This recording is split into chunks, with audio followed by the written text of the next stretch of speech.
This is interesting. This is from Warren Sharp. Touchdown scored on the opening drive from last year.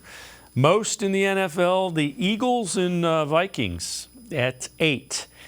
Nobody had 7. The Bengals, the Seahawks, the Browns, and the Titans, all with 6. Scott, I found that really interesting. And, those first drives are usually the ones that are scripted. So the fact that they had that much success, first drives and not much, that's something that's got to get corrected. Yeah, obviously not the beginning part, the rest of it. It's a kind of a double-edged sword. You think, okay, that's a nod to Kevin Stefanski, right? He scripts these plays. He spent all week working on the opening, 15, 20 plays, and then they're successful. And that's, a feather in his cap. But then you have to be able to keep that up. You have to be able to adjust in game.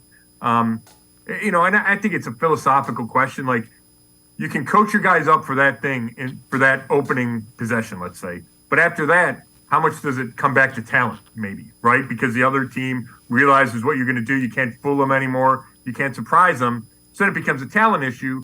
So I think it's both. I think it's a player issue. I think it's a coach issue. But I do think it proves that Kevin Stefanski, I think that's another kind of nod toward him knowing what he's doing. Because if you can design a really good set of plays that work, it speaks to you understanding what you're seeing on film and getting the guys ready. Now, it's not perfect, but I do think that's a good sign. Yeah, absolutely. It's how you adjust off of that, and it could, again, come down to quarterback play. Can your quarterback make the adjustments in game that you need him to?